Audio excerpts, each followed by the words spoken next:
다윗은 원치 않게 도망자의 삶을 10여 년 이상 살았습니다. 그리고 마지막 1년 4개월을 사울을 두려워해서 블레셋으로 들어가서 블레셋 도시 국가 중에 하나인 그 가드 왕 아기스에게 피신을 하면서 살았습니다. 용병으로 살았죠. 그러던 중에 이 블레셋이 이스라엘이라는 나라를 침공합니다. 그래서 가드 왕 용병으로 있었던 다윗, 그리고 그와 함께 했던 600명은 이제 이스라엘, 자기 조국이잖아요. 과 전쟁에 적국으로 참여를 하게 되었습니다.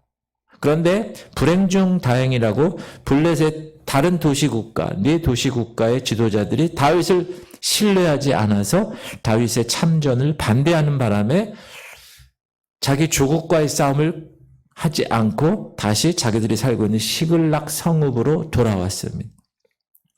전쟁터인 길보아 산까지 왔다 갔다 하는 사이에 아말렉 족속들이 시글락을 습격해서 성읍을 불사르고 가족과 자녀들을 모두 사로잡아 갔습니다. 그러나 이런 큰 슬픔 중에 하나님의 은혜로 아말렉을 추격해서 다시 가족들을 데려올 수 있었고, 그것은 전적인 하나님의 은혜였습니다. 가족과 많은 전리품을 취한 다윗 일행은 기쁨에 잠겼지만 다윗은 마냥 기뻐할 수가 없었습니다. 왜? 저 북쪽에서 자기 조국에서 진행되고 있는 나의 조국 이스라엘과 블레셋의 전투는 어떻게 되었을까? 그리고 나는 이제 다음 행선지를 어떻게 해야 하는가? 라는 생각이 많았습니다. 그렇게 시글락에 돌아와서 사흘째 되는 날 거짓골을 한 청년이 다윗을 찾아옵니다. 그는 전쟁터에서 도망 나온 사람이고 이스라엘 패배와 사울과 요나단의 죽음의 소식을 다윗에게 전하게 된 것입니다. 다윗에게 사울과 요나단의 죽음의 소식을 전한 이 사람이 누구죠? 아말렉 청년입니다. 지금 전쟁은 누구랑 하고 있죠? 이스라엘과 블레셋하고 싸우고 있는데 그 결과를 보고한 사람은 아말렉 사람이 전했습니다. 이 청년은 이렇게 다윗에게 보고를 하죠. 자기가 우연히 길보아 산에 갔다가 사울 왕이 불러서 가보니까 사울은 이미 죽기 직전이었고 사울 왕이 자기한테 죽여달라고 해서 자기가 죽이고 왕관과 팔에 있는 고리를 벗겨서 가지고 왔습니다. 4절 시작. 다윗이 그에게 이르는데 일이 어떻게 되었느냐? 너는 내게 말하라. 그가 대답하되 군사가 전쟁 중에 도망하기도 하였고 무리 가운데 엎드려져 죽은 자도 많았고 사울과 그의 아들 요나단도 죽었나이다 하는지라. 9절 또 내게 이르시되 내 목숨이 아직 내게 완전히 있으므로 사울이 얘기하는 거죠. 내가 고통 중에 있나니 청하건대 너는 내 곁에 서서 나를 죽이라 하시기로. 10절 그가 엎드러진 후에는 살 수 없는 줄을 내가 알고 그의 곁에 서서 죽이고 그의 머리에 있는 왕관과 팔에 있는 고리를 벗겨서 내 주께로 다윗 왕께로 가져왔나이다 했다는 거예요. 길보아 산에서 블레셋 땅 시글락까지는 3일 길입니다. 멀죠. 3일 길입니다. 그러면 왜 아말렉 청년이 그 3일 길을 걸어서 그것도 자기랑 전혀 관계없는 나라들인데 왜 왕관과 팔찌를 가지고 다윗을 찾아왔을까라는 생각입니다. 사실 이 아말렉 청년은 당시의 상황을 제대로 알고 훤히 읽고 있었던 것입니다. 사울이 죽으면 누가 제일 기뻐할 거라고 생각을 했을까요? 다윗이 가장 기뻐할 것이라고 그걸 아는 거예요. 다윗과 사울의 관계를. 그리고 사울이 이제 죽으면 그러면 이스라엘 왕은 누가 될 거라고 생각했을까요? 다윗이죠. 그리고 만약에 다윗의 나라가 세워지면 내가 그렇게 다윗을 죽이려 했던 그 사울, 그 왕을 내가 죽여서 왕관과 팔에 있는 고리를 벗겨가지고 왔으니 자신의 공이 인정되어서 다윗이 등극해서 다윗의 나라가 세워지면 자신은 큰 상을 얻을 것이라는 생각에서 그렇게 했던 것입니다. 이 아말렉 청년은 그 아말렉 족속의 특징을 나타내 보이고 있습니다. 아말렉 족속은 여러분 좀 파란색, 빨간색을 좀 크게 보여주시면 아말렉은 저기 있는 거예요. 저 위치는 어디냐 하면 이 7시 방향은 애굽이고요. 저 12시, 11시 방향은 이스라엘이고 그 다음에 9시 방향은 저쪽은 블레셋이에요. 그러니까 그 사이에서 이제 왔다 갔다 하면서 약탈하는, 가나안과 애굽 사이에서 사람들을 약탈하며 사는 유목민들입니다. 자, 이스라엘이 출애굽했을 때도 행렬에서 뒤떨어진 노약자들을 약탈하고 끝까지 쫓아다니며 괴롭혔던 민족이 아말렉 족속입니다. 그래서 하나님은 이스라엘에게 뭐라고 그랬느냐? 이런 아말렉을 반드시 진멸하라. 가축까지, 사람은 물론이고 애들까지 전부 다 죽여라. 그렇게 얘기했거든요. 시작. 만군의 여호와께서 이같이 말씀하시기를 아말렉이 이스라엘에게 행한 일, 곧 애굽에서 나올 때 길에서 대적한 일로 내가 그들을 벌하노니 지금 가서 아말렉을 쳐서 그들의 소유를 남기지 말고 진멸하되 남녀와 소아와 젖먹는 아이와 우양과 낙타와 나귀를 죽이라 하셨나이다 하니, 하나님이 이렇게 아말렉 족속을 멸하게 하신 이유는 보복의 차원이 아니라 악을 행하는 자를 심판하시는 하나님의 심판의 대리자로 이스라엘을 세우시고 이스라엘에게 명령한 것입니다. 악을 했을, 그러니까 출애굽 때에도 사울이 왕위 올랐을 때에도 하나님은 아말렉을 완전히 진멸하도록 전투를 지시하신 것입니다. 그러나 사울은 하나님의 은혜로 아말렉과의 싸움에서 승리를 했지만 진멸하도록 하라는 말씀은 불순종하잖아요. 그래서 아말렉의 왕 아각 왕을 살려두고 그들이 약탈했던 많은 진귀한 물건들을 숨겨두죠. 그러다가 하나님의 엄한 징계를 받기도 했습니다. 오늘 이야기대로라면 사울은 자신이 살려둔 아말렉 사람에게 결국 최후를 맞은 셈이 되는 것입니다. 사실 이 아말렉 청년은 우연히 길보아 산에 간 것이 아닙니다. 의도적으로 간 겁니다. 의도적으로 전쟁터에 갔고 그 전쟁터에 몰래 숨어 있다가 전사자들의 몸에서 감나가는 물건들이 있잖아요. 그거를 훔치기 위해서 간 거예요. 그 아말렉 청년의 목적은. 우리가 지지난 시간에 알다시피 사무엘상 마지막 장에는 사울이 활에 맞았을 때 어떻게 했죠? 내가 블레셋 사람들에 의해서 죽임 당하는 것보다 차라리 무기 든 자에게 얘기했는데 무기 든 자가 죽이지 않았잖아요. 자기가 어떻게 해요? 자기 칼에 엎드려져 자살을 했잖아요. 이 아말렉 청년이 죽인 것이 아니라 이미 죽어 있었던 사울의 왕관과 팔찌를 훔쳐서 적당히 꾸며낸 이야기를 지금 한 것입니다. 다른 사람의 실패와 아픔을 자신의 이익의 수단으로 삼는 이와 같은 짓을 하나님이 좋아할까요? 미워하십니다. 이런 거를 재난 비즈니스라고 그래요. 재난이 있으면 그 재난을 자신의 돈벌이의 수단으로 이용하는 사람들이 있습니다. 이런 것을 재난 비즈니스라고 그래요. 우리는 이 정도의 재난 비즈니스는 아닐지 모르지만 사실 우리의 이 심성에는 아말렉과 같은 죄성을 가지고 있는 죄인이라는 것을 우리는 깨달아야 하겠습니다. 지금도 저도 그렇고 여러분도 그렇고 상대방과 이야기를 하는데 이야기를 적당히 어떻게 얘기하죠? 사실보다 자기에게 유리하도록 포장해서 자신을 드러내는 기술들을 다 가지고 있습니다. 사실에 근거한 듯 얘기합니다. 지금 아말렉 청년처럼 사울이 죽었으니까 그건 사실이잖아요. 사실에 근거한 듯 얘기하지만 교묘하게 조작합니다. 사랑하는 성도님들, 이 죄성은 자기 중심적인 것입니다. 그래서 얼마든지 이렇게 할 수 있는 능력이 있습니다.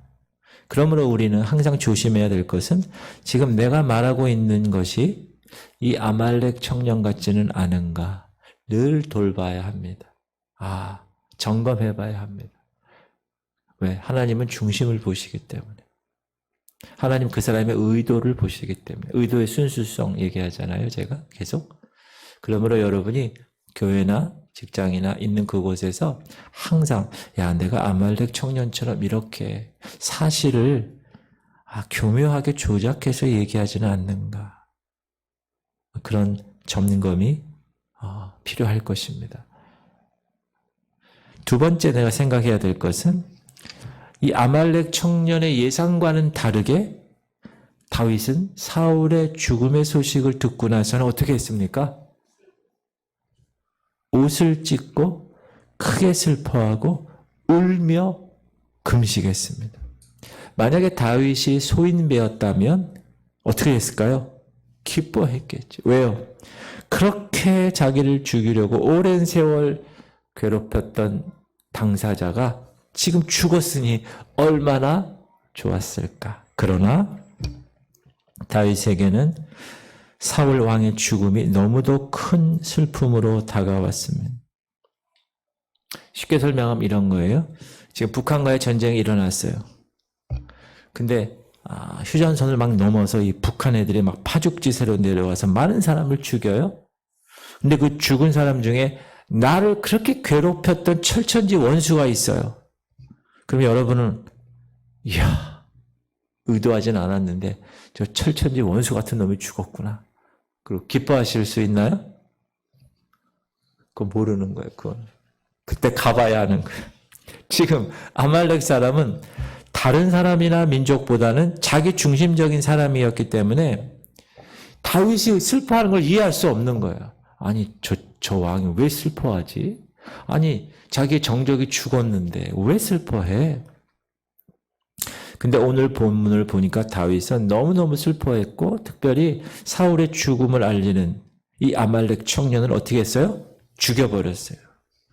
여호와의 기름 부음 받은 자를 죽이는 것은 이제 다윗은 그렇게 들었으니까 아말렉 청년으로부터 자기가 죽였다고 했으니까 여호와의 기름 부음 받은 자를 죽이는 것은 그에게 기름 부은 여호와 하나님을 두려워하지 않는 것으로 보았기 때문에 그래서 이 아말렉 청년은 보상을 기대하고 죽음을 알렸는데 오히려 죽음이라는 보상을 자기 자신이 받게 됩니다. 다윗을 살펴보면 다윗의 영성에서 사울이 비록 악한 왕이었지만 늘 무슨 얘기를 해왔죠? 여호와의 기름 부음 받은 자를 내가 해하는 것 하나님이 금하셨어. 난 하지 않을 거야. 2번씩이나.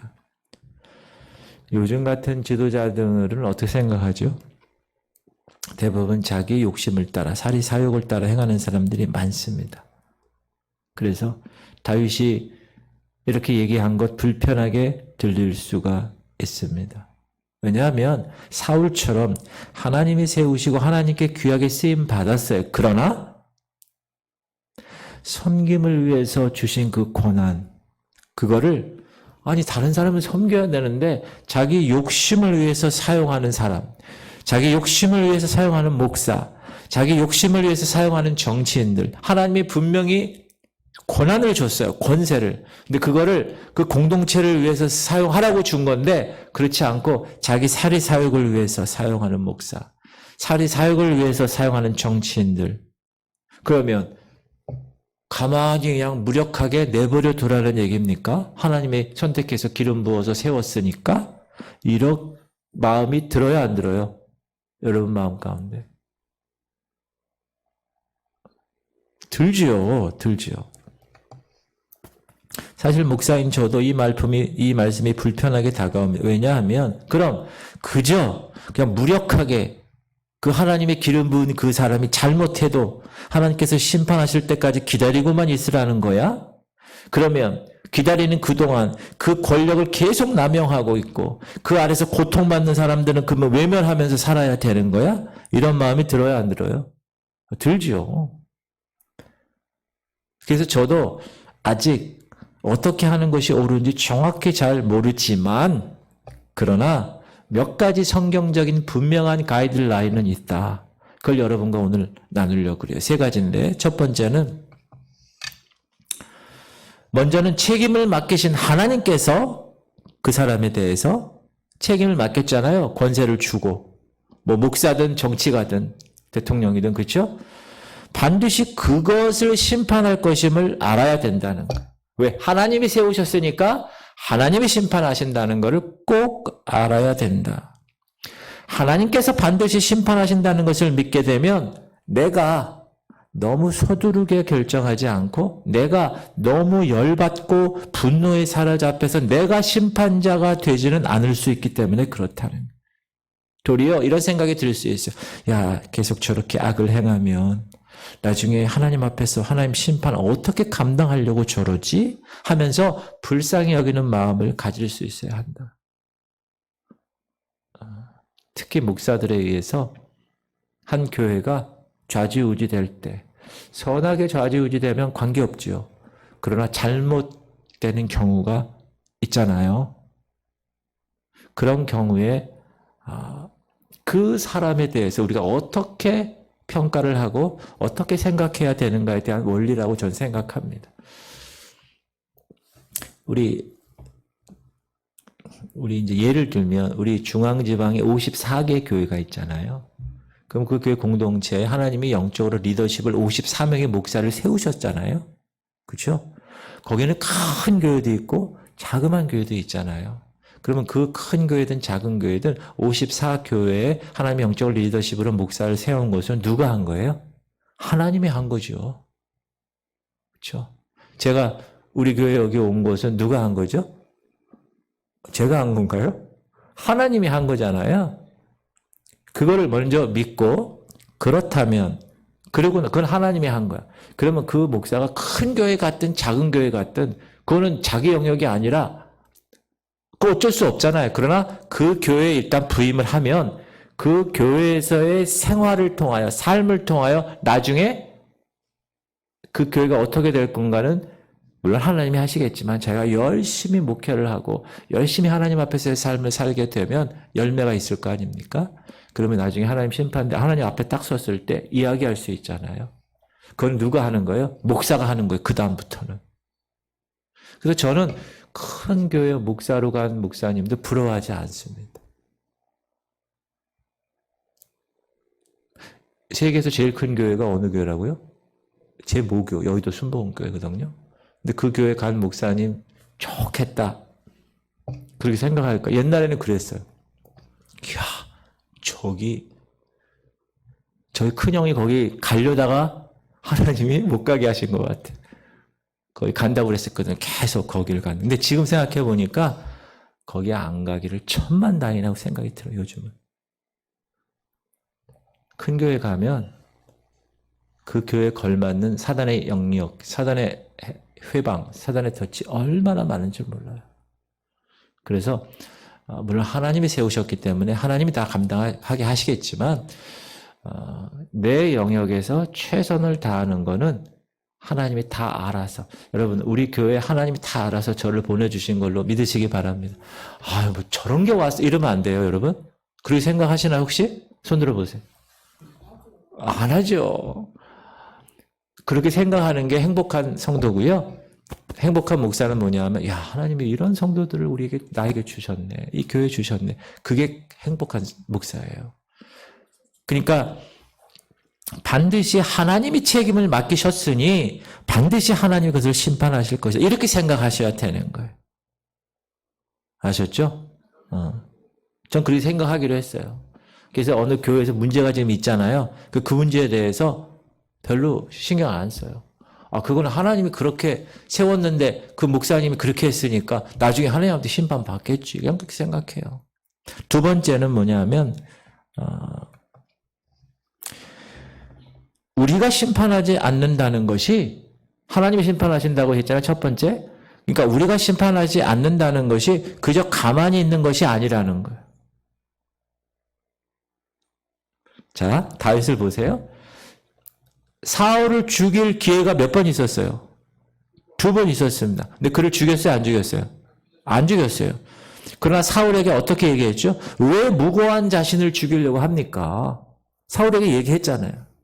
왜 왕으로서 해야 할 일을 하지 않고 아니 개인적인 원수를 왜 갚으러 이렇게 저를 따라다니고 죽이려고 합니까? 그렇게 왕을 오히려 책망했어요. 그러나 공손하게 분명하게 얘기했다는 거예요. 여기서 중요한 영적 원리가 있습니다. 사랑하는 성도님들 따라하십시오.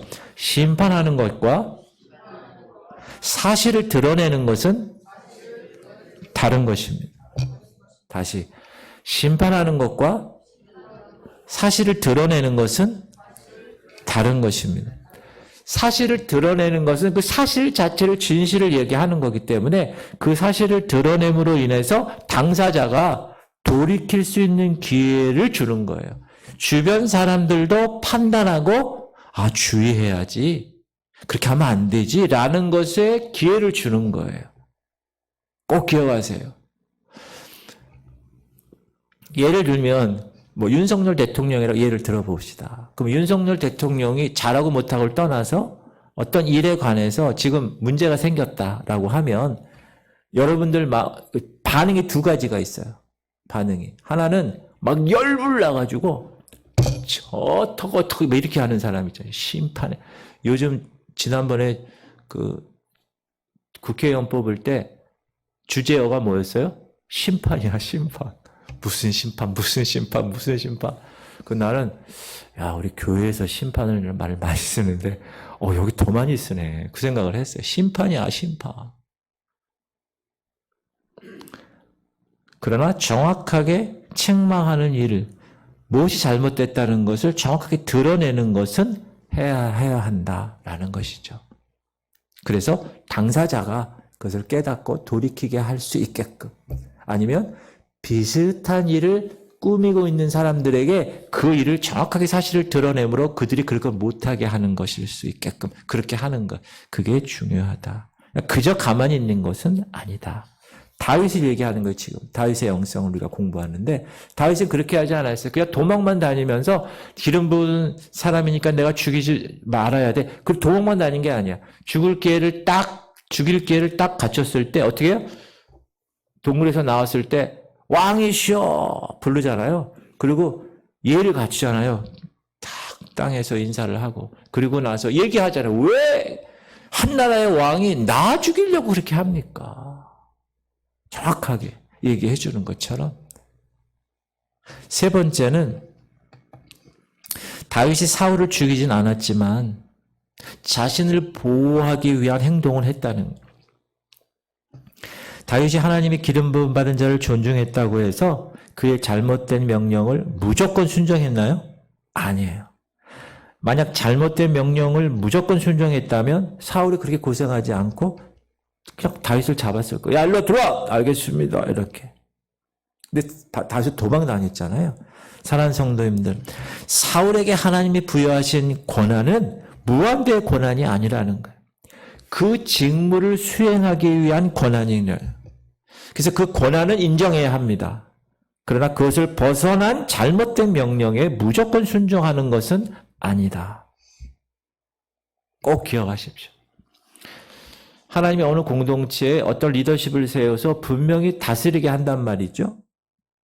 그러면 그 리더십에게 부여하신 권한은 그 공동체를 수행하기 위한 권한이라는 거예요. 그거는 인정하자는 거예요. 그러나 그것에 잘못된 명령이 있다. 그러면 무조건 순종하지 말아야 된다. 다윗이 그렇게 했다는 거예요. 이 성경적 세 가지 가이드라인이 오늘 하나님께서 오늘 강단을 통해서 여러분에게 주시는 말씀입니다. 사랑하는 성도님들, 우리는 사울처럼 권력을 남용하는 지도자를 보거나 혹은 그 희생당하는 사람들을 보면 어떻게 합니까? 열받죠. 일단 분노합니다. 그리고 비난을 퍼붓습니다. 그리고 그 사람을 매장시키려는 행동을 합니다. 또 완전히 반대되는 행동을 해요. 그 권력에 눌려가지고 두려움 속에서 아무것도 안 하고 무력하게 지내기도 합니다. 그러나 성경적인 우리의 태도는 우리가 그 사람의 권위는 존중하면서도 그 권위가 바르게 사용할 수 있도록 노력해야 된다. 그래서 그가 돌이키면 감사한 것이고 돌이키지 않으면 하나님이 심판하시길 것이기 때문에 그런 영적인 관념을 가지시고 교회 내에서 혹은 국가 내에서 혹은 여러분 어떤 회사하면 직장이면 그 공동체 내에서 리더십들이 있잖아요. 그것에 대한 그리스도인으로서 어떻게 해야 될 것인가를 점검하실 수 있기를 주님의 이름으로 축복합니다. 오늘 여러분 잘 오신 거예요. 이런 원리는 그만 얘기해야지. 자, 세 번째, 크게 슬퍼하며 슬픔을 노래로 만들었어요. 누가? 다윗이. 그리고 가르쳤어요. 다윗은 크게 슬퍼했어요. 자신을 괴롭혔지만 그러나 사울을 향한 하나님의 심판이 이루어졌다거나 잘했어, 좋았어, 혹은 이제 도망자의 삶을 살지 않아도 된다는 안도감이나 이제 다 끝났구나, 하나님의 기름 부음을 일찍이 받은 자신이 야 이제 왕이 될 때가 됐구나 하고 싶은 마음이 있었을까 없었을까요? 요만큼 있었을 거예요. 내 생각에. 없다 그러면 거짓말이고 요만큼 있었어요. 그러나 그것보다는 사울왕과 그 아들 요나단의 죽음이 너무도 슬펐습니다. 유대인들은 가장 슬픔이 극심하면 어떻게 하죠? 옷을 찢습니다. 그리고 금식을 합니다. 다윗은 자신과 함께하는 사람들과 함께 옷을 찢으며 울며 금식하며 그 슬픔을 표현하고 표출했습니다. 11절 시작. 이에 다윗이 자기의 옷을 잡아 찢음에 함께 있는 모든 사람도 그리하고 사울과 그의 아들 요나단과 여호와의 백성과 이스라엘 족속이 칼의 죽음으로 말미암아 저녁 때까지 슬퍼하여 울며 금식하니라. 사울이 죽었다는 것은 단순히 그 사울 왕이 한 개인이 죽은 것이다 라는 것 이상이라는. 물론 사울 왕은 용사였어요. 여러분 젊었을 때부터 싸움을 잘한 용사였거든요. 하나님의 용사가 저렇게 허망하게 죽는 것은 슬픈 일이지만 이스라엘 나라가 망한 것이고 백성들은 이제 혼란과 고통에 직면하게 된 것입니다. 어느 나라가 리더십이 죽었다 그러면 망한 거예요. 그 나라는. 더구나 다윗이 너무나도 사랑했던 요나단이 죽었습니다. 요나단, 자기 자신보다 다윗을 더 아껴주고 믿어주었던 요나단. 그가 살아있을 때 비록 요나단을 만날 수는 없었지만 도망 다니면서도 요나단이 존재한다는 것만으로도 다윗에게는 큰 힘이 되었던 요나단. 그가 죽었다는 것. 다윗은 너무나도 슬펐고 견딜 수 없었습니다. 오늘날 사람들은요, 어떤 성향이냐 하면 슬픔을 회피하는 성향이 많습니다. 하도 슬퍼할 일이 너무 많아서 그런지 아니면 자신을 보호해서 그렇게 하는지 모르지만 슬픔을 슬픔답게 직면하지 않으려고 합니다. 예를 들어서 특히 남자 같은 경우 슬픔을 표현했다가 그 슬픔에서 벗어나지 못할 것 같아서 그래서 슬픔을 대수롭지 않게 여기며 살아가도록 주변에서 부추기기도 합니다. 슬퍼하는 사람에게 주로 어떤 위로하는 말이 있죠? 야, 사나이가 눈물을 함부로 보면 되나? 그렇게 많이 얘기해요. 야, 그래도 살아있는 사람 생각해서 정신 차려야지. 이런 말을 많이 합니다.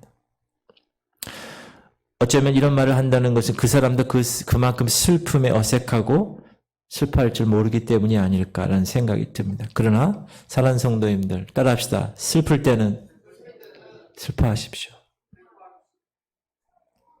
슬플 때는 슬퍼하세요. 마음껏 슬퍼하는 애도의 반응을 보이는 사람이 오히려 정서적으로 건강하고 슬픔을 잘 대처해 나갈 수 있습니다. 근데 그 슬픔을 맞닥뜨리지 않고 자꾸 회피하잖아요. 적당한 것으로 자꾸 대치해요. 뭐 술로, 마약으로, 여자로 막 이렇게 자꾸 대치하잖아요. 그러면 중독 현상이 걸리고 우울증에 걸리게 됩니다. 슬퍼한다는 것도 하나의 열정입니다. 삶을 소중하게 여기는 열정이 있으니까 사랑하는 사람의 죽음을 슬퍼할 수 있는 겁니다. 죽음이라는 생명의 상실감이 주는 슬픔을 아는 사람이 나에게 주어진 삶의 기회를 더욱 오히려 소중히 여기고 열정적으로 살아갈 수가 있기 때문에 그렇습니다. 그래서 여러분 장례식 가면 성주, 승주 할아버지 그때 장례식도 가면 슬픔을 당한 유가족들이나 같이 슬퍼하는 거예요. 가장 좋은 방법은 같이 있어주는 거예요. 같이 있어, 같이.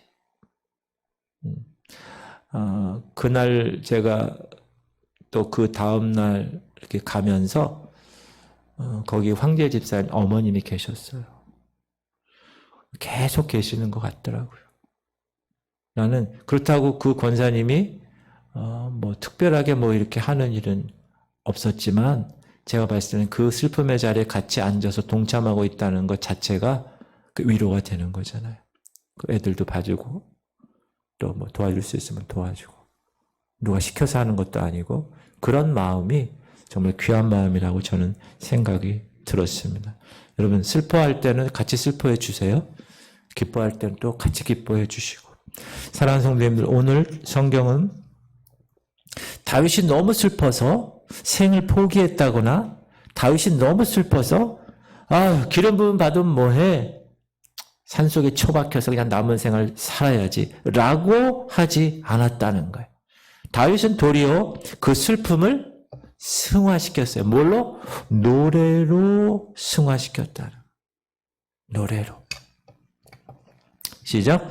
다윗이 슬픈 노래로 사울과 그의 아들 요나단을 조상하고 명령하여 그것을 유다 족속에게 가르치라 하였으니 곧 활노래라 야살의 책에 기록되었으되. 이 노래를 무슨 노래라고요? 활노래라는 거. 왜 활노래냐 하면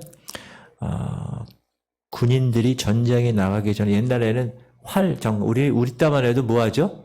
소총, 총기 이거 깨끗하게 이거 점검하잖아요. 거기는 활. 그래서 이스라엘 군인들이 훈련하거나 전쟁에 나가기 전에 활을 점검하며 불렀던 노래가 이 활노래입니다. 우리가 이 뒤쪽은 읽지 않았는데 활노래의 이 가사를 읽진 않았는데 우리말로 번역이 되어서 그 운율은 전달이 안 됐지만 히브리 원문에는 운율이 맞춰져 있어요. 이 노래가. 그래서 운율에 맞춰서 활을 점검하고 활로 땅을 치며 부르도록 했던 노래고 이 시가 구약의 시 중에서 가장 아름다운 시라고 평가받기도 합니다. 우리 MBC인가 어디서 우리의 소리를 찾아서 그래가지고 막 그런 노래 많이 하잖아요. 이 소리는 경남 진주에서 고기 잡는 뭐 이렇게 얘기하잖아요. 어이씨 막 이러면서 그런 것처럼 그렇게 같이. 근데 이 노래 내용을 보면 그 내용이 사울을 책망하거나 거기에 대한 서운함 전혀 없는 거예요. 그 가사를 보니까. 몇 가지만 보면 19절 시작. 이스라엘아 내 영광이 산 위에서 죽임을 당하였도다. 오호라 두 용사가 엎드려졌도다. 이스라엘의 영광이라고 그 두 용사의 엎드림을 이야기하고 있습니다. 그리고 마치 길보아 산에 있는 양 그 잘못이 사울에게 있는 게 아니라 그 산에게 있는 것처럼 길보아 산을 저주하고 사울의 방패가 기름 부음을 받지 못해서 화살을 막지 못했구나 하면서 그 사울의 방패를 책망합니다. 사람을 책망하지 않아요. 시작. 길보아 산들아 너희 위에 이슬과 비가 내리지 아니하며 재물 낼 밤도 없을지어다. 거기서 두 용사의 방패가 버린 바 됨이니라. 그 사울의 방패가 기름 부음을 받지 아니함 같이 됨이로라. 그리고 죽은 주인공 요나단과 사울 왕을 독수리처럼 빠르고 사자처럼 강했다고 그 두 사람으로 인해서 이스라엘의 많은 사람들이 기쁨을 누렸다고 두 사람을 추모합니다. 시작. 사울과 요나단이 생전에 사랑스럽고 아름다운 자이러니 죽을 때에도 서로 떠나지 아니하였도다. 그들은 독수리보다 빠르고 사자보다 강하였도다. 이렇게 사울과 요나단의 용맹한 죽음을 이스라엘 군사들이 기억하도록 활 노래를 작사 작곡해가지고 가르쳐서 부르게 했다는 게 군인들에게. 17절 시작. 다윗이 슬픈 노래로 사울과 그의 아들 요나단을 조상하고 명령하여 그것을 유다 족속에게 가르치라 하였으니 곧 활노래라. 야살의 책에 기록되었으되. 다윗은 슬픔을 이렇게 아름답게 노래했습니다. 다윗은 슬픔을 지워버리려고 하지 않았고 잊어버리려고 했던 것이 아니라 오히려 그 슬픔을 기억하고 그 슬픔을 노래해서 그것이 많은 사람들의 울림이 되어서 두 용사같이 용맹스러운 삶을 살아가게 했다는 것. 이게 다윗의 리더십이라는 거죠. 사랑하는 성도님들, 우리는 오늘 본문의 사울과 요나단의 죽음을 두고 너무도 다른 반응을 보인 두 사람을 대하고 있습니다. 첫 번째 누구죠? 아말렉 청년. 그는 사울과 요나단의 죽음을 자신의 이익의 재료로 삼으려고 했던 사람입니다. 그러다가 오히려 죽임을 당했죠. 두 번째는 다윗입니다. 그 큰 슬픔을 직면했을 때 그 슬픔을 아름다움과 유익으로 승화시켰습니다. 두 사람의 대조가 확연하지 않습니까? 어떻게 이럴 수 있을까요? 따라합시다. 이것은 세상의 가치관과 하나님 나라의 가치관의 차이입니다.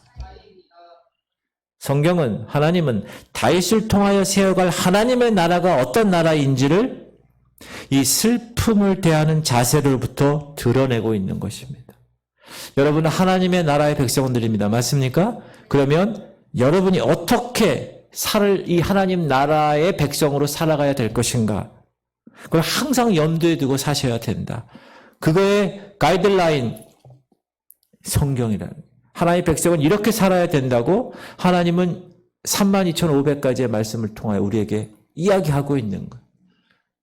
그때마다 우리가 이 땅의 가치관과 세상과 법에 의해서 살았던 우리의 모든 교육받은 모든 삶의 내용들이 이제 조금씩 하나님이 원하시는 가치관의 삶의 방식으로 변화되어 가는 과정, 그것이 이 거룩의 성화의 과정입니다. 그래서 그렇게 열심히 하다가 어디까지? 그리스도 예수의 장성한 분량이 예수님처럼 예수님 같아요. To be like Jesus. 저분 예수님 같아. 그렇게 성숙한 삶을 살아가는 하나님의 권위를 존중하면서도 그렇죠? 사울 왕 하나님 세우신 기름 부은 그 권위를 존중하면서도 삶을 소중하게 여기며 살았던 그런 다윗의 삶의 자세, 그런 다윗의 영성, 그것을 겸손히 배워가는 성도님들이 되시길 축복합니다.